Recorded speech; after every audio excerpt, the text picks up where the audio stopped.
Dear students, इस समय हम स्टडी कर रहे हैं एनसीईआरटी एक्सरसाइज 2.7 नंबर क्वेश्चन। अब क्वेश्चन क्या है डियर, देखिए, a solution is obtained by mixing 300 gram of 25% and 400 gram of 40% solution by mass.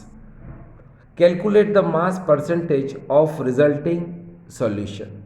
ठीक, देखिए, हिंदी मीडियम स्टूडेंट्स के लिए द्रव्यमान की दृष्टि से 25% विलयन के 300 ग्राम एवं 40% के 400 ग्राम को आपस में मिलाने पर प्राप्त मिश्रण का द्रव्यमान प्रतिशत ज्ञात करो।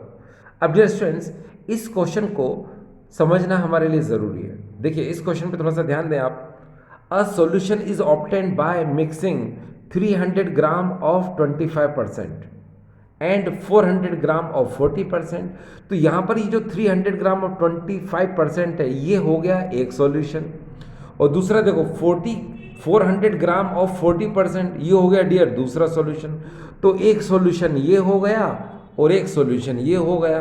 अब दोनों को हमको क्या करेंगे, इसको मिलाएंगे, यानी दोनों को मिक्स करेंगे। ठीक है, दोनों को मिक्स करने के बाद आपको पता है कि इसमें हमको सॉल्यूशन का तो परसेंटेज दिया है, सॉल्यूशन का मास परसेंटेज तो दिया है।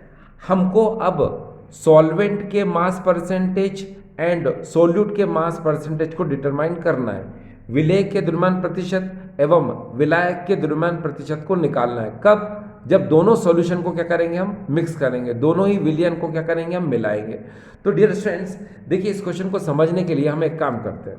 सपोज ये देखिए, इस कंटेनर में मैंने यहाँ पर ए एक सॉल्यूशन ले लिया। ठीक है, इस पात्र में मैंने ए एक विलियन ले लिया। ठीक है, कितना? 300 ग्राम और 25%। ठीक है, 300 ग्राम ऑफ 25%।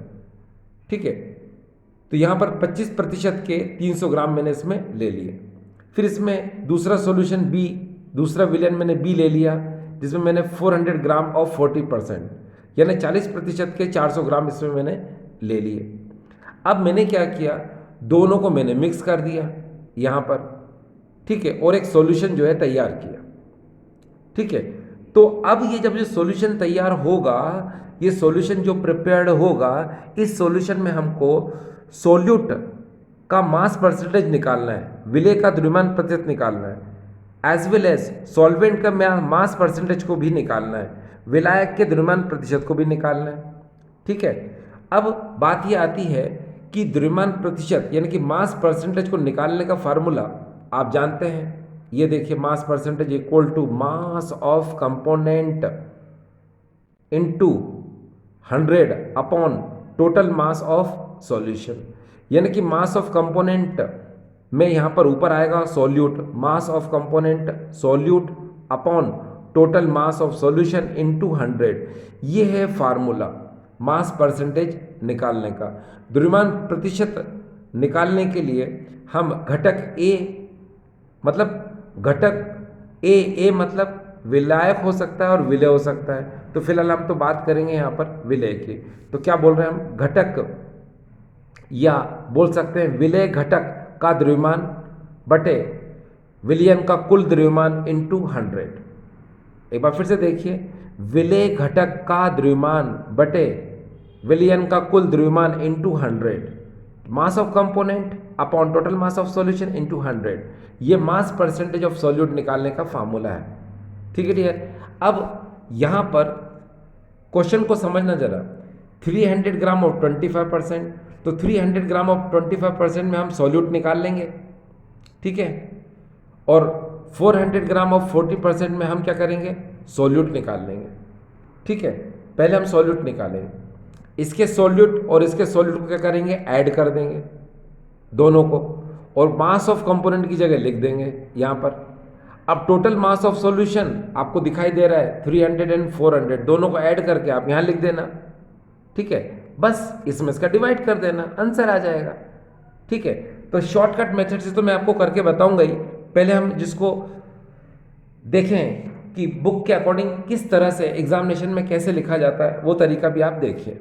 देखिए, यहाँ पर इसको इस तरह से देखिए कैसे सॉल्व करना है।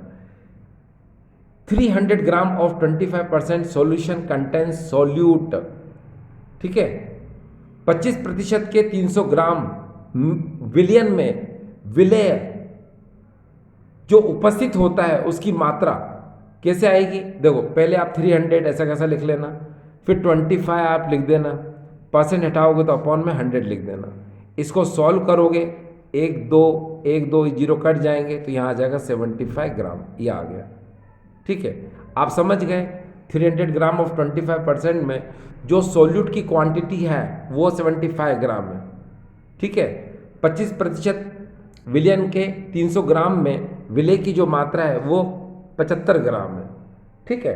अब इसी तरह से आगे देखें आप, 400 gram of 40% solution content solute, तो करना क्या है, 400 को ऐसा लिख लो, 40 को लिख लो, परसेंट हटा के नीचे 100 लिख लो, 1 2 काट दो, मल्टीप्लाई कर दो, 160 ग्राम आ जाएगा, आ गया। तो यहाँ पर आपने देखा 400 gram of 40% solution content solute 160 ग्राम, ठीक है। 40% विलियन के 400 ग्राम में उपस्थित विलेय की मात्रा 160 ग्राम आ गई। अब आपको करना क्या है, टोटल सॉल्यूट यानी कि कुल विलेय निकालना है। तो कुल विलेय कैसे निकालेंगे आप, ये देखिए 75 ग्राम और 160 ग्राम दोनों को ऐड कर दो, दोनों को आप मिला दो तो 235 ग्राम ये आ जाएगा। ये क्या आ जाएगी, विलेय की मात्रा आ गई, यानी कि सॉल्यूट की क्वांटिटी आ गई। अब आपको पता है फार्मूला हमें भूलना नहीं चाहिए, फार्मूला हमारे दिमाग में रहना चाहिए। ये देखिए डियर फार्मूला है, ये देखो मास ऑफ कंपोनेंट, नीचे क्या टोटल मास ऑफ सॉल्यूशन, ये फार्मूला क्योंकि हम इसी में वैल्यू पुट करेंगे। तो डियर देखिए मास ऑफ कंपोनेंट हमारा आ चुका है, कितना 235। अब टोटल मास ऑफ सॉल्यूशन चाहिए, तो डियर देखिए कितना 300 एंड 400, देखो 300 ये 400 ये दोनों को ऐड कर देंगे तो ये टोटल मास ऑफ सॉल्यूशन आ जाएगा कितना 700 ग्राम, ये आ गया। बस अब हम क्या करेंगे, फिर इस फार्मूले को लिखेंगे ये, और इस फार्मूले में वैल्यू पुट करेंगे। मास ऑफ कंपोनेंट की जगह 235 और टोटल मास ऑफ सॉल्यूशन की जगह लिखेंगे 700 × 100। ये देखिए ये इस तरह से ये हमने लिख लिया। अब इसको सॉल्व करिए आप, 1 2 काट दो, सॉल्व करो इसको, तो 33.5% ये मास परसेंट ऑफ सॉल्यूट आ जाएगा। कितना आ गया डियर, 33.5 आ गया, ठीक है। अब यहाँ पर विलेय का द्रव्यमान प्रतिशत कितना आ गया, 33.5%। अब आपको मास परसेंट ऑफ वाटर निकालना है, मास परसेंट ऑफ सॉल्वेंट निकालना है, विलायक का द्रव्यमान प्रतिशत निकालना है, जल का द्रव्यमान प्रतिशत निकालना है। तो आप करोगे क्या, आप बहुत अच्छे से जानते हो, क्या जानते हो, any solution is made by 2 component solute and solvent, ठीक है। कोई भी विलयन 2 घटक विलेय और विलायक से मिलकर बनता है, ठीक है। आपको यहां पर एक चीज पता है क्या, कि अगर आपको मास परसेंटेज निकालना है किसका, वाटर का, तो आप क्या करेंगे, यहां पर आप लेंगे 100 में से 33.5 ये आप क्या करेंगे, माइनस कर देंगे। ये आपने क्या कर दिया, माइनस कर दिया, कितना आ गया 66.5 ये आ गया। क्योंकि आपको पता है जब दोनों को ऐड करोगे तो टोटल मास ऑफ सॉल्यूशन कितना आ जाएगा, 100 आ जाएगा। इसलिए ये भी सही है और ये भी सही है, ठीक है, क्लियर। तो यहाँ से ये बात आपको समझ में आ रही होगी कि इस क्वेश्चन को कैसे सोल्व किया। अब देखिए मैं आपको शॉर्टकट में इस क्वेश्चन को बता सकता हूँ, ठीक है, आप बहुत अच्छे से आप खुद भी जान जाएंगे, ठीक है डियर स्टूडेंट्स। ये क्वेश्चन इस तरह से देखिए, यहाँ पर ये क्वेश्चन यहीं कहीं खत्म हो जाएगा, यहीं कहीं खत्म हो जाएगा। बस आपको फार्मूला दिमाग में रखना है, ये वाला फार्मूला, ठीक है। Mass percentage equal to mass of component upon total mass of solution into 100, ठीक है। आपको विलेय घटक का द्रव्यमान बटे विलयन का कुल द्रव्यमान इनटू 100 ये दिमाग में रखना है। अब देखिए यहाँ पर जैसे मैंने लिखा है, यहाँ पर ए विलयन है, ए सॉल्यूशन है, यहाँ पर बी सॉल्यूशन है, बी विलयन है। इसमें हमने कितना लिया, 300 ग्राम ऑफ 25% और इसमें लिया हमने 400 ग्राम ऑफ 40%। आपको करना क्या है, ये देखिए, अगर आपको विलेय की क्वांटिटी निकालना है, यानी कि सॉल्यूट की क्वांटिटी निकालना है, विलेय की मात्रा निकालना है, तो आप क्या करेंगे, बहुत सिंपल। देखिए आप परसेंट हटाइए, नीचे 100 आ जाएगा, 2 जीरो से ये 2 जीरो काट दो, मल्टीप्लाई कर दो इसका, कितना आ जाएगा 75 ग्राम। तो ये डियर आ जाएगा यहाँ 75 ग्राम। तो ये 75 ग्राम क्या हो जाएगा डियर, सोल्यूट यानी विलेय की मात्रा, ठीक है, सॉलिड की क्वांटिटी हो गई, सॉल्यूट की क्वांटिटी हो जाएगी 75 ग्राम। सिमिलरली यहाँ पर भी वही करिए आप परसेंट हटाइए, नीचे क्या आ जाएगा 100, फिर इसको काट दो, कितना आ जाएगा 160। तो 160 ग्राम जो आएगा ये सॉल्यूट की क्वांटिटी आ गई, ठीक है, ए में भी आ गई और बी में भी आ गई। फिर आपने दोनों क्या किया था, मिक्स किया था, तो 75 एंड 160 को जब ऐड करोगे, दोनों को आप ऐड करोगे तो मालूम कितना आएगा 235। जब दोनों को जोड़ोगे तो कितना आएगा 235। तो 235 जो है, ये देखिए, ये 75 एंड 160, तो ये आ जाएगा 235। ये जो क्वांटिटी है ये मास ऑफ कंपोनेंट, इसकी जगह 235 लिखेंगे हम। अब देखो ये सॉल्यूशन का मास कितना है 300, इधर भी कितना है 400। जब दोनों को मिलाएंगे आप यहाँ पर तो कितना हो जाएगा 700, तो नीचे लिख दो 700। अब 235 ऊपर नीचे 700 इंटू 100, ठीक है। जब आप इसको सॉल्व करोगे तो आपको मास परसेंटेज जो मिलेगा वो मिलेगा डियर इतना, कितना 33.5%, ये हो गया। और फिर आप 100 में से माइनस करके मास ऑफ वाटर यानी कि मास ऑफ सॉल्वेंट निकाल ही सकते हो, ठीक है। 100 माइनस 33.5 यानी 66.5, ये आंसर आ गया। ठीक डियर स्टूडेंट्स, तो ये तो समझ में आ गया होगा आपको ये क्वेश्चन, ठीक है स्टूडेंट्स। इस समय हमारे सामने क्वेश्चन है इंटेक्स का 2.10। अब देखिए ये जो इंटेक्स 2.10 क्वेश्चन है ये किस तरह से है। Boiling point of water at 750 mm of Hg is 99.63 degree centigrade. How much sugar is to be added to 500 gram water such that it boils at 100 degree centigrade? Hindi में पढ़ते हैं एक बार। 750 mm Hg दाब पर जल का क्वथनांक 99.63 डिग्री सेंटीग्रेड है। 500 ग्राम जल में कितना सुक्रोज मिलाया जाए कि इसका 100 डिग्री सेंटीग्रेड क्वथनांक हो जाए। डियर स्टूडेंट्स, एक बात को जरा समझें आप कि जो सॉल्वेंट होता है उसका बॉइलिंग पॉइंट सॉल्यूशन से हमेशा कम होता है, ठीक है। एक बार फिर से सुनिए, किसी भी सॉल्वेंट का जो बॉइलिंग पॉइंट है वो सॉल्यूशन से हमेशा क्या होता है, कम होता है। यानी कि सॉल्यूशन का बॉइलिंग पॉइंट हमेशा ग्रेटर होता है प्योर सॉल्वेंट से या फिर सॉल्वेंट से, ठीक। एक बार फिर से सुनिए हिंदी में, देखिए विलायक का क्वथनांक हमेशा विलयन के क्वथनांक से कम होता है। हम इसे ऐसे भी कह सकते हैं कि विलयन का क्वथनांक विलायक से ज़्यादा होता है, ठीक है। देखो मैं आपको इस पॉइंट को क्लियर करता हूं पहले, क्योंकि ये पॉइंट क्लियर होना डियर बहुत ज़्यादा ज़रूरी है। देखिए डियर स्टूडेंट्स, आप बहुत अच्छे से जानते हैं, सपोज ये वाटर है, ये एक कंटेनर में मैंने क्या ले लिया, वाटर। ये देखिए मैंने वाटर ले लिया, ठीक है, जिसको हम हिंदी में जल कहते हैं, पानी, ठीक है। ये हमने वाटर ले लिया। अब जरा सुनिए, मान लो आपको पता है कि अगर हम 1 atm प्रेशर की बात करते हैं, एक वायुमंडलीय दाब की बात करते हैं, तो ये जो वाटर है ये 100 डिग्री सेंटीग्रेड पर बॉईल होना क्या करता है, स्टार्ट कर देता है, ठीक है। 100 डिग्री सेंटीग्रेड तापमान पर ये वाष्प में परिवर्तित होना आरंभ कर देता है, यानी कि वेपोराइज होना स्टार्ट कर देता है, ठीक। तो ये क्या है, ये डियर क्या है आपको पता है, प्योर वाटर है, यानी शुद्ध विलायक है। अब मैं एक काम करूं कि मैं यहाँ पर जितना मैंने वाटर यहाँ लिया था उतना मैं वाटर फिर एक दूसरे कंटेनर में ले लेता हूँ। ये देखिए, जितना पहले मैंने वाटर यहाँ लिया था उतना मैंने वाटर दूसरे कंटेनर में ले लिया। ये देखिए वाटर मैंने ले लिया, ठीक। अब मैंने क्या किया, इसके अंदर नॉन वोलेटाइल सॉल्यूट यानी अवाष्पशील विलेय जैसे NaCl होता है, ठीक है, जिसको हम सॉल्ट बोलते हैं, शुगर बोल सकते हैं हम C12H22O11, ठीक है ना।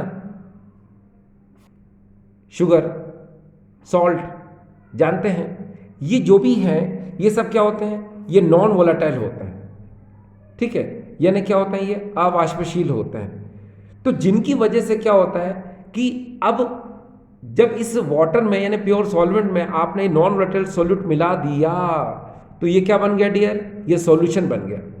अब जब ये सॉल्यूशन बन जाएगा तो इसका बॉइलिंग पॉइंट क्या हो जाएगा, इंक्रीज हो जाएगा, यानी इसका क्वथनांक क्या हो जाएगा, बढ़ जाएगा। तो ये बात बिल्कुल क्लियर हो गई। देखिए, और यही वजह होती है क्या कि पुराने टाइम पर या अभी भी क्या कि जब हम कोई सब्जी वगैरह बनाते हैं, दाल वगैरह बनाते हैं, तो हम पहले से ही उसमें क्या करते हैं, सॉल्ट मिला देते हैं, ठीक है। तो सॉल्ट मिलाने से क्या होता है कि जो सॉल्यूशन होता है उसका बॉइलिंग पॉइंट क्या हो जाता है, राइज हो जाता है, यानी कि अब वो ज़्यादा टेम्परेचर पर क्या होती है, वो सब्जी या दाल क्या होती है, बनती है, इसलिए जल्दी से क्या हो जाती है, वो बन जाती है, ठीक है। तो ये बात आपको समझ में आ रही होगी, ठीक है। हिंदी में सुने, मैंने आपसे कहा कि शुद्ध जल या जल का क्वथनांक 100 डिग्री सेंटीग्रेड एक वायुमंडलीय दाब पर होता है।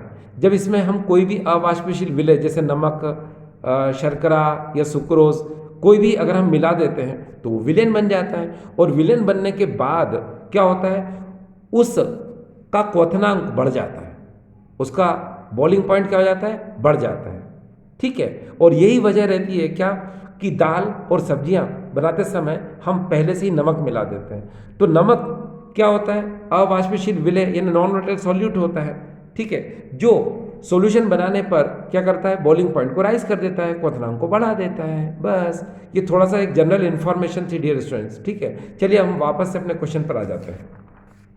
इस क्वेश्चन में भी वही बातें हैं जो मैं आपसे कहने की कोशिश कर रहा था। देखिए यहाँ पर क्या हुआ, 750 mm ऑफ Hg पर जो वाटर है उसका बॉइलिंग पॉइंट है 99.63 डिग्री सेंटीग्रेड है, ठीक है।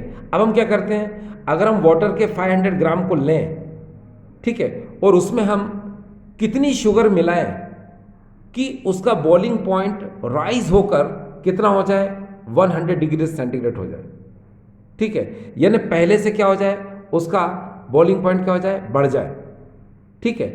आप फिर से देखिए, बॉइलिंग पॉइंट ऑफ वाटर यानी यहाँ प्योर सॉल्वेंट है, ये 99.63 इसका क्या है, बॉइलिंग पॉइंट है। लेकिन जब हम इसके अंदर यानी वाटर में हम शुगर को मिलाएंगे तो क्या बन जाएगा, सॉल्यूशन बन जाएगा। अब नेचुरली जब सॉल्यूशन बनेगा तो उसका बॉइलिंग पॉइंट क्या हो जाएगा, ज़्यादा हो जाएगा, ठीक है। तो इतना यानी 100 डिग्री सेंटीग्रेड टेम्परेचर करने के लिए, यानी बॉइलिंग पॉइंट करने के लिए हमको उसमें कितनी शुगर यानी कितनी क्वांटिटी जो है शुगर की उसमें ऐड करना पड़ रही है, वो हमको क्या करना है, फाइंड करना है, ठीक है। तो ये समझ में आ रहा होगा आपको। हिंदी में सुने, देखिए शुद्ध जल का या फिर जल का 750 mm Hg पर जो क्वथनांक है 99.63 डिग्री सेंटीग्रेड है, ठीक है। और जब हम क्या करते हैं, 500 ग्राम जल में हम शक्कर को मिलाते हैं, ठीक है, तो कितनी शक्कर को मिलाएं कि उसका क्वथनांक बढ़कर 100 डिग्री सेंटीग्रेड हो जाए। तो हमें उस शक्कर की क्या करना है, मात्रा को निकालना है, यानी कि WB यानी कि क्वांटिटी ऑफ शुगर हमको फाइंड करना है, ठीक है। वैसे भी आप जानते हैं, देखो ये जल है यानी कि विलायक है, ठीक है, इसका क्वथनांक 750 mm Hg पर 99.63 डिग्री सेंटीग्रेड दिया है, ठीक है। और जब हम इसके अंदर शुगर को मिलाएंगे तो क्या होगा, विलयन बन जाएगा, ठीक है। और जब विलयन बन जाएगा तो विलयन बनने पर उसका बॉइलिंग पॉइंट क्या होता है, बढ़ ही जाता है, यानी क्वथनांक बढ़ ही जाता है ना। तो हमें क्या करना है, उस शक्कर की मात्रा को फाइंड करना है, शुगर की क्वांटिटी निकालना है, ठीक है। चलिए अब हम आगे चलते हैं। देखिए डियर स्टूडेंट, आप बहुत अच्छे से जानते हैं del T B equal to K B into M, ये फार्मूला आपके दिमाग में है, ठीक है। इसको हम लोग बोलते हैं क्या, elevation in boiling point of solution, ठीक है। विलयन के क्वथनांक में उन्नयन बराबर के बी इंटू एम होता है, ठीक है। यहाँ बॉइलिंग कांस्टेंट है ये, और एम को हम लोग बोलते हैं मोलालिटी यानी मोललता बोलते हैं। आपको एम की वैल्यू पता है, इतनी होती है, आप इस एम की जगह इसको पुट कर देंगे तो आपको ये इक्वेशन मिल जाएगा, ठीक है। ये इक्वेशन मिल गया डियर स्टूडेंट्स। अब एक बात सुनो, आपको क्या क्या गिवन है मैं बता दूं आपको।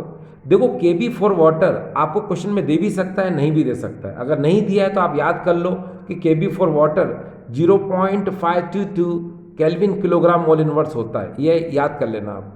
देता तो अच्छी बात है, नहीं तो आपको याद तो है 0.522 केल्विन किलोग्राम मोल इनवर्स। ठीक, अब इस क्वेश्चन में हमको WB यानी शुगर की क्वांटिटी, शक्कर की मात्रा निकालना थी, तो हमने क्वेश्चन मार्क कर दिया।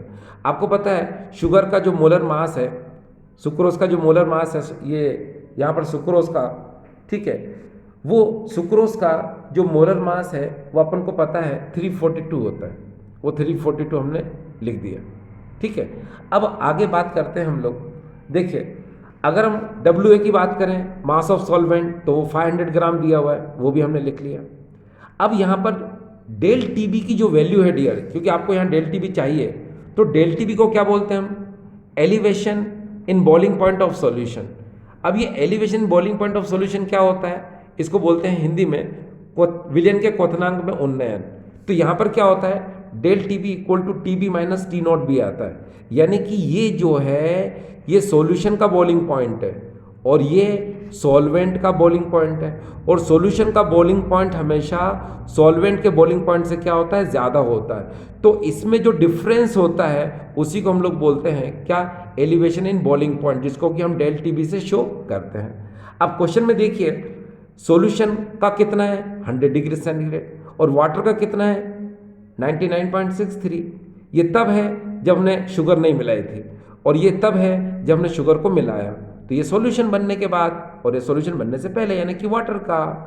अब इसमें जो डिफरेंस आएगा वो 0.37 डिग्री सेंटीग्रेड आएगा। ठीक है, लेकिन जब वैल्यू पुट करते हो, भले ही यहाँ पर आपको डिग्री सेंटीग्रेड में दिया जाता है, लेकिन जब आप वैल्यू पुट करते हो तो आपको उसको केल्विन में लिखते हो। ठीक है, इससे पहले भी हमने क्वेश्चन किया था, डिग्री सेंटीग्रेड दिया था मगर हमने उसको डायरेक्ट केल्विन में रखा था, तो मैंने बताया था क्यों। उससे फर्क नहीं पड़ता, क्योंकि अगर आपको मान लो यहाँ पर डिग्री सेंटीग्रेड लिया है तो यहाँ पर डिग्री सेंटीग्रेड आएगा। अब इसी को अगर मैं आपको कन्वर्ट करके बताऊँ, देखिए इसमें 273 जोड़ दो तो क्या हो जाएगा? 373 केल्विन। इसमें भी 273 केल्विन, इसको भी 273 जोड़ दो तो ये भी 372.63, ये भी केल्विन हो जाएगा। ठीक है, अब इसमें से जब इसको माइनस करो तो नेचुरली क्या आएगा? 0.37 केल्विन, तो ये देखो केल्विन में आया। ठीक है, तो आप यहाँ पर जिस तरह से वैल्यू गिवन है आपने ऐसे किया, तो भी यहाँ पर डियर आप चाहे तो डायरेक्ट वैल्यू केल्विन में रख दो, कोई फर्क नहीं पड़ना। आप इसको भी केल्विन में, इसको भी केल्विन में कन्वर्ट करके फिर सब्ट्रैक्ट करो तो भी आंसर क्या आएगा? केल्विन में आएगा। तो ये देखिए, तो एक ही बात है ना। तो इस बात का ध्यान रखना आप कि यहाँ अगर डिग्री सेंटीग्रेड दिया जाए तो इसका मतलब वैल्यू पुट करते समय वो केल्विन है। देखो यहाँ पर मैंने इस बात को बताया भी है आपको, देख लीजिए यहाँ पर बस। ठीक है, चलिए अब हम क्या करेंगे? देखो हमको इस क्वेश्चन में फाइंड क्या करना है डियर? WB फाइंड करना है। तो हम क्या करेंगे? देखिए इस डेल TB के पास इस MB को ले जाएंगे और WA को ले जाएंगे। ठीक है, और ये लेकर गए हम डेल T के पास MB को लेकर गए, WA को लेकर गए, फिर अपॉन में यहाँ पर क्या होगा? KB आ जाएगा और 1000 अपॉन में आ जाएगा, ये KB 1000 आ गया, क्योंकि अपन WB क्या कर रहे हैं? यहाँ पर फाइंड कर रहे हैं। ठीक है, तो ये WB को मैंने यहीं रहने दिया। देखिए बहुत ध्यान से, डेल TB है, इसके पास MB ले जाओ और WA को ले जाओ, ये लेकर गए, फिर अपॉन में KB को ले जाओ और 1000 को ले जाओ, तो WB हमें इस तरह से मिल जाएगा। अब यहाँ पर आप वैल्यू पुट कर दो। देखो डेल TB की जगह वैल्यू रख दो आप जो आपने निकाली, यहाँ पर ये रख दो या ये रख दो, एक ही बात है, 0.37 केल्विन ये रख दिया। MB मोलर मास सुक्रोज का 342 रख दो। WA मास ऑफ सॉल्वेंट, यानी कि ये वाटर की क्वांटिटी 500 ग्राम ली थी, वो रख दी हमने। फिर KB फॉर वाटर 0.522 रख दिया। ठीक है, और 1000 ऐसा का ऐसे ही है। जब आप ऊपर का मल्टीप्लाई करेंगे तो आपके पास 63270 आएगा। फिर नीचे देखिए यहाँ पर 0.522 इंटू 1000 है, पॉइंट हटाओ, नीचे 1000 आएगा, 1000 से 1000 कैंसिल कर दो तो नीचे क्या बचेगा? 522 बचेगा। अब इसमें इसका डिवाइड करो तो 121.2 ग्राम आएगा। देखो डियर मेन आंसर होता है पॉइंट से पहले, पॉइंट के बाद अगर आंसर यहाँ पर थोड़ा बहुत चेंज भी आता है तो कोई दिक्कत वाली बात नहीं है। ठीक है, कभी कभी क्या होता है कि जैसे हम मॉडर्न ABC पढ़ते हैं या फिर प्रदीप पढ़ते हैं या कॉम्प्रहेंसिव पढ़ते हैं, कोई सी बुक पढ़ते हैं, तो पॉइंट के बाद यहाँ पर क्या आता है? अलग अलग आंसर आते हैं। तो ये डिपेंड करता है क्या आपने वैल्यू कौन कौन सी ली है। ठीक है, अगर आप मान लो भाई 0.522 है, इसका डिवाइड करेंगे तो आंसर दूसरा आएगा। फिर आप 0.52 यानी कि 2 का मत करो, 0.5 तो फिर आंसर दूसरा आएगा। तो उससे कोई फर्क नहीं पड़ता, पॉइंट के बाद थोड़ा बहुत आंसर चल जाता है। तो डियर स्टूडेंट्स, ये क्वेश्चन तो समझ में आपको आ गया होगा, ठीक है ना। चलिए स्टूडेंट्स, अब आपके सामने एक नया क्वेश्चन है, और ये क्वेश्चन क्या आप कर सकते हैं? थोड़ा सोचिए दिमाग से, क्या ये क्वेश्चन आप कर सकते हैं? देखिए क्वेश्चन मैं आपके लिए पढ़ देता हूँ। देखिए, determine the osmotic pressure of 5% glucose solution at 25 degree centigrade, molecular mass of glucose 180 ग्राम पर मोल, आर गैस कांस्टेंट की वैल्यू है 0.0821 litre ATM kelvin inverse mole inverse. Hindi में सुने, 25 डिग्री सेंटीग्रेड तापमान पर 5% ग्लूकोज विलयन का परासरण दाब ज्ञात करो। तो डियर स्टूडेंट्स, ये क्वेश्चन आपके सामने है, क्या आप इस क्वेश्चन को कर सकते हैं? देखिए सोचिए जरा दिमाग से कि फार्मूला कौन सा लगेगा, और आपको ऑस्मोटिक प्रेशर डिटरमाइन करना है, ठीक है। आपको यहाँ गिवन है, देखिए 5% ग्लूकोज सॉल्यूशन गिवन है। क्या आपसे क्वेश्चन हो जाएगा? ठीक है, देखिए अगर आप लोग यस बोलते हैं तो चलो आगे चलते हैं, ठीक है। अब देखिए, इस क्वेश्चन को समझने के लिए इसका सबसे इम्पोर्टेंट पॉइंट है ये 5% ग्लूकोज सॉल्यूशन, ठीक है। अब यहाँ पर ये 5% ग्लूकोज सॉल्यूशन का मीन क्या होता है, ठीक है। आपने इससे पहले भी न्यूमेरिकल्स देखे होंगे, ठीक है, उसमें भी परसेंट गिवन होता है, ठीक है। तो आप उस क्वेश्चन को किस तरह से ट्रीट करते हैं, और इसमें अगर ये परसेंटेज गिवन है तो इसमें हम इसको किस तरह से ट्रीट करेंगे, तो ये मैं आपको भी बता देता हूँ। देखो डियर स्टूडेंट्स, इस क्वेश्चन में जिसमें कि आपको ऑस्मोटिक प्रेशर निकालना है, और अगर क्वेश्चन में आपको परसेंटेज गिवन हो तो याद रखिएगा कि ऑस्मोटिक प्रेशर वान हाफ इक्वेशन में होता है, ठीक है। और वान हाफ इक्वेशन में हम वॉल्यूम की बात करते हैं, ठीक है। इसीलिए ये जो 5% ग्लूकोज का मीन है वो ये होगा कि 5 ग्राम ग्लूकोज 100 मिलीलीटर सॉल्यूशन में प्रेजेंट होगा, ठीक है। हिंदी में सुने, हिंदी में इस तरह से है कि आप बहुत अच्छे से जानते हैं कि वान हाफ समीकरण में आयतन की बात होती है, ठीक है। इसीलिए हम को यहाँ पर जो 5% ग्लूकोज विलयन दिया है, इसका अर्थ है कि 5 ग्राम ग्लूकोज 100 मिलीलीटर आयतन में उपस्थित होगा, 100 मिलीलीटर आयतन में घुला हुआ होगा, ठीक है। चलिए इस क्वेश्चन की शुरुआत करते हैं, तो आपको एक एक चीज़ इसकी समझ में आ जाएगी, ठीक है। चलिए देखिए कैसे, पहले तो हम ये लिखेंगे, देखिए यहाँ पर 5% ग्लूकोज सॉल्यूशन, यहाँ देखिए 5% ग्लूकोज सॉल्यूशन मीन्स, ठीक है, क्या 5 gram glucose present in 5 gram glucose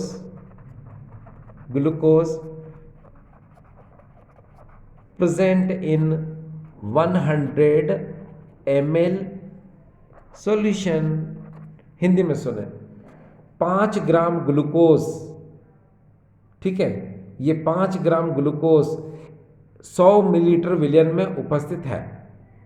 ये 5% ग्लूकोज विलयन का अर्थ है, 5% ग्लूकोज विलयन का अर्थ है 5 ग्राम ग्लूकोज 100 मिलीलीटर आयतन में उपस्थित है। बस इतना सा दिमाग में रखिए, ठीक है। चलिए अब हम क्वेश्चन की शुरुआत करते हैं। देखिए यहाँ पर आप दिमाग में रखिए, अकॉर्डिंग टू वान हाफ आप जानते हैं पाई इक्वल टू CRT होता है, ठीक है। यहाँ पर जो पाई है ये ऑस्मोटिक प्रेशर ऑफ सॉल्यूशन है, विलयन का परासरण दाब है, और यहाँ पर जो C है ये मोलार कंसंट्रेशन ऑफ सॉल्यूशन है, विलयन का मोलर सांद्रण है, ठीक है। अब यहाँ पर ये जो C है ये C इक्वल टू N/V होता है, ठीक है। यानी C मोलर कंसंट्रेशन मतलब मोलरिटी, मोलर सांद्रता मतलब मोलरता, और वो होता है n अपॉन वी, आप जानते हैं। तो c की जगह पर आप n अपॉन वी पुट कर दो तो आपको ये इक्वेशन मिल जाएगा।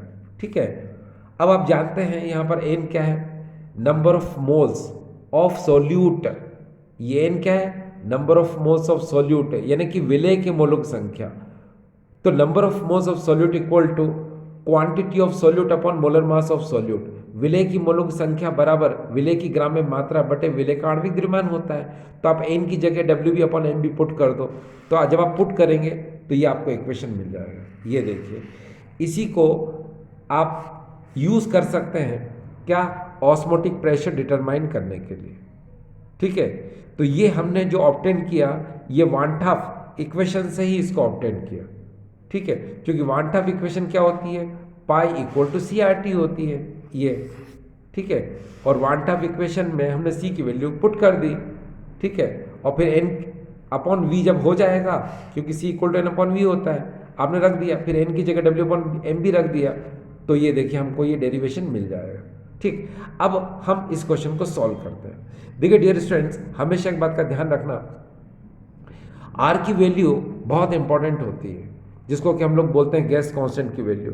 तो गैस कांस्टेंट की वैल्यू के अकॉर्डिंग हम क्या करते हैं, जो अदर क्वांटिटीज़ होती हैं, अदर जो वैल्यूज़ होती हैं, अदर जो राशियां होती हैं, हम उनको उसी के अकॉर्डिंग क्या करते हैं, चेंज करते हैं। जैसे अब R की वैल्यू आप देखिए 0.0821 litre ATM kelvin inverse mole inverse, ये गिवन है। इसका मतलब ये है कि प्रेशर आपको ATM में, वॉल्यूम को आपको लीटर में, टेम्परेचर को आपको केल्विन में, ठीक है, यूज़ करना है। तो चलो करते हैं। अब देखो टेम्परेचर आपको 25 डिग्री सेंटीग्रेड में दिया था, आपने 273 जोड़कर उसको 298 केल्विन में कन्वर्ट कर दिया। ठीक है, दूसरी बात, इसमें आपको पता है, इस क्वेश्चन को देखो, 5% ग्लूकोज सॉल्यूशन का मतलब क्या, 5 gram glucose present in 100 ml solution, यानी कि 5% ग्लूकोज विलेन का अर्थ है कि 5 ग्राम ग्लूकोज 100 लीटर आयतन में उपस्थित है। तो WB कितना हो गया, 5 ग्राम, और वॉल्यूम कितना हो गया डियर, 100 ml। तो यहाँ पर आप WB क्या लिखेंगे, 5 ग्राम। तो ये किसी क्वांटिटी हो गई ग्लूकोज की, है ना, ये ग्लूकोज की मात्रा 5 ग्राम हो गई, और ग्लूकोज का जो आणविक द्रव्यमान है, मोलर मास ऑफ ग्लूकोज, वो हो जाएगा 180 ग्राम पर मोल। अब R की वैल्यू तो आपने लिखी दी, लेकिन इसमें एक बात है कि वॉल्यूम जो है इसमें किस में दे रखा है, लीटर में, और हमें जो वॉल्यूम मिला है यहाँ पर किस में मिला है, ये देखिए 100 ml में मिला है। तो आप इसको लीटर में कन्वर्ट करने के लिए, क्योंकि R की वैल्यू काय में है, लीटर में, तो आप इस 100 ml को लीटर में कन्वर्ट करने के लिए 1000 से डिवाइड करोगे तो यहाँ वॉल्यूम क्या आएगा, 0.1 लीटर आ जाएगा। आ गया। अब ये सारी की सारी वैल्यूज़ जो है आप इसमें पुट कर दो। WB की जगह 5 ग्राम रख दो, MB की जगह 180 ग्राम पर मोल रख दो, R की जगह ये वैल्यू रख दो, ये वाली, ठीक है, टेम्परेचर की जगह 298 रख दो, और वॉल्यूम की जगह 0.1 रख दो। जब आप सारी वैल्यू पुट करेंगे तो देखिए आपको ये वाला इक्वेशन मिलेगा, इस तरह से ये मिल जाएगा, मिल गया। ठीक है, अब पुट करने के बाद जब आपको ये इक्वेशन मिल जाएगा, अब आप क्या करेंगे, देखिए पॉइंट हटाओ तो नीचे 10 की पावर क्या आ जाएगा, 4 आ जाएगा। ठीक है, ये 10 की पावर 4 लिख दिया। ये पॉइंट हटाओ, ऊपर क्या आ जाएगा, 10 आ जाएगा, ये 10 लिख दिया मैंने। ठीक है, अब इस जीरो से इस जीरो को उड़ा दो, ये काट दिया अपन ने, तो अब हमको ये इक्वेशन मिल जाएगा। यहाँ 10 की पावर 4 को ऊपर ले जाएंगे तो ये 10 की पावर -4 हो जाएगा। अब आप क्या करेंगे, 5 × 821 × 298, इनका मल्टीप्लाई कर दो। ठीक है, अपॉन में 18 रहने दो, मल्टीप्लाई आपने कर दिया, आपको ये वैल्यू मिली, अपॉन में 18 है ही। अब इसके अंदर अब आप 18 का डिवाइड करेंगे तो आपको मिलेगा 67960.5, यानी 67960.5 इंटू 10 की पावर -4। आपको पता है कि -4 को अगर आपको ख़त्म करना है तो आपको लेफ्ट साइड जाना पड़ेगा, इधर।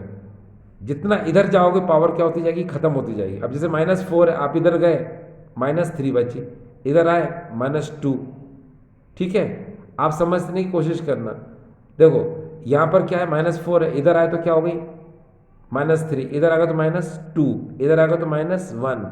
अब -1 को भी ख़त्म करना है तो आप इधर आ जाओ, तो पॉइंट यहाँ आ जाएगा, तो अपने आप 10 की पावर -4 क्या हो जाएगी, ख़त्म हो जाएगी।